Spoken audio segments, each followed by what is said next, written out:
Hello everyone, welcome back to my other handcraft video. Today I'm making fridge magnets with air dry clay.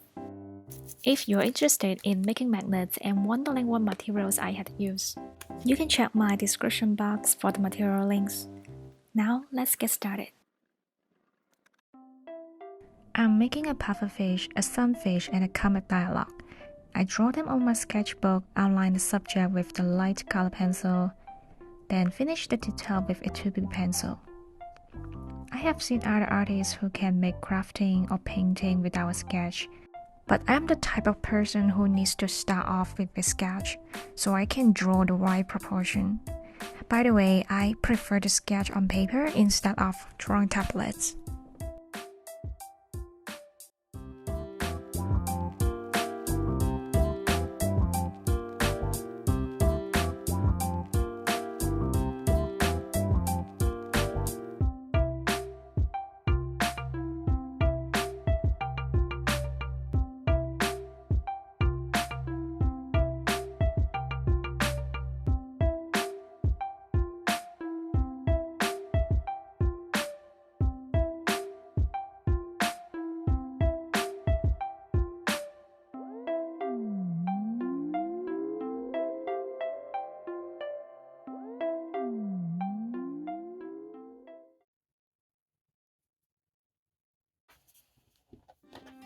If you have watched my previous clay video, I used polymer clay to make keychains and miniatures, and I realized if you paint with watercolor, the pigment will not evenly stick on the surface. So this time I want to try making the magnets with air dry clay. I guess the air dry clay will absorb the watercolor better than other types of clays.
I use silicone shaper brushes for sculpting.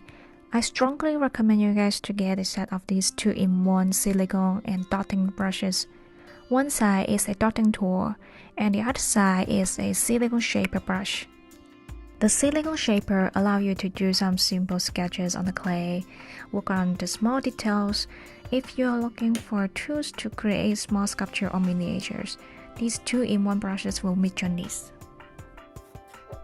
However, if you are making a large-size sculpture, you might need a set of wooden modeling tools.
The size of the comic dialogue is a bit small. After I put the W and A on the surface, I realized I am running out of space for the rest of the letters. At this point, I already spent hours sculpting the pufferfish and dialogue, and I don't want to remake the dialogue or letters. So I decided to reposition the letters without destroying them. I made the letters dry a little bit more.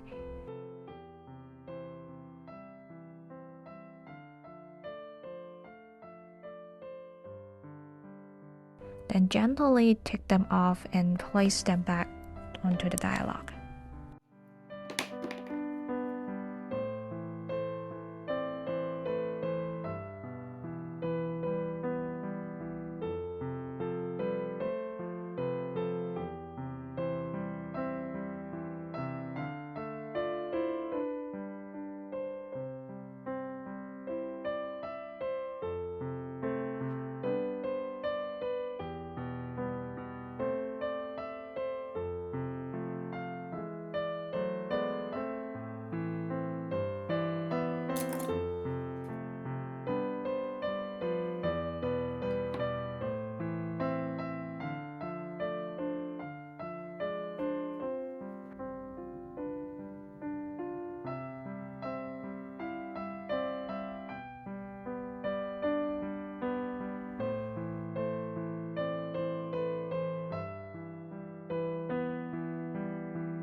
Painting with watercolor is much more satisfying than I imagined.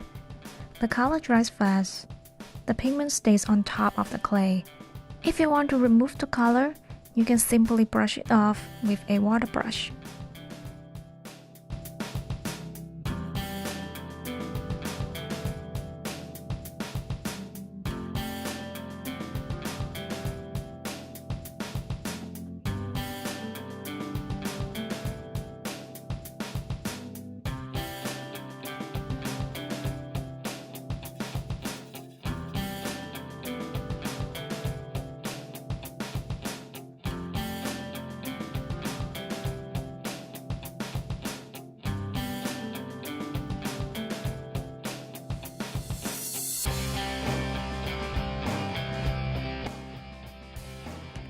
I usually have a piece of watercolor paper next to me, so I can test the color before using it.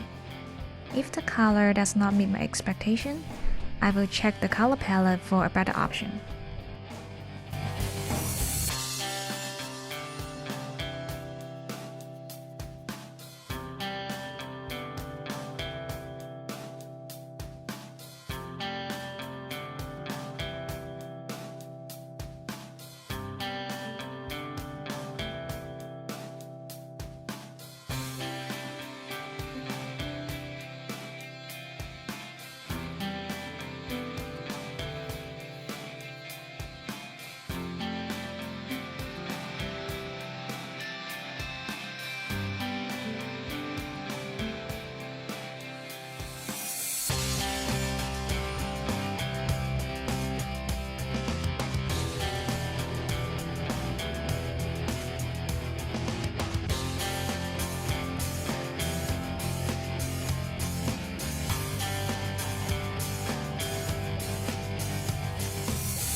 I want to make a yellow gradient for the pufferfish. I wet the clay with the water brush, just like how you wet the watercolor paper. Then I add some yellow to it.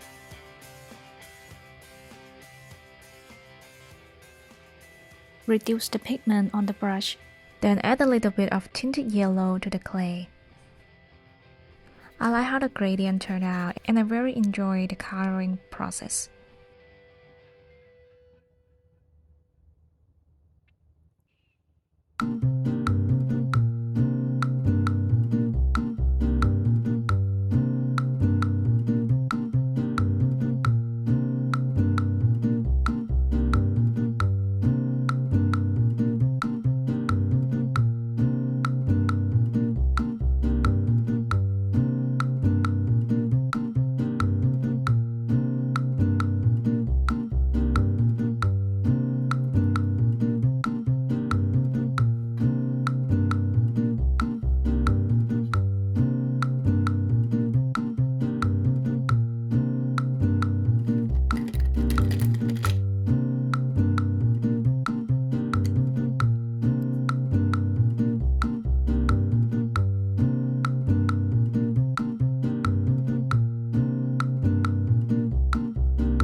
I used the Mod Podge gloss sealer to protect the magnets. Before I apply this, I spray the magnets with the workable fixative because the Mod Podge sealer and watercolor paints are both water-based. The workable fixative works as an extra layer to protect the watercolor paint, so the watercolor pigment will not get brushed off by the sealer.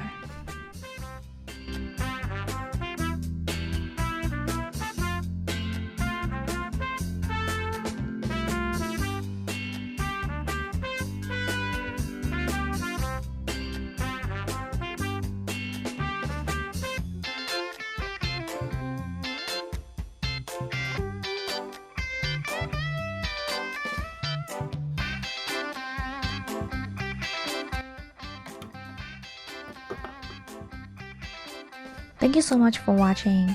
If you have any comments or suggestions, please don't hesitate to let me know. If you like this video, please hit the like button and subscribe to my channel. Thank you for watching. See you next week.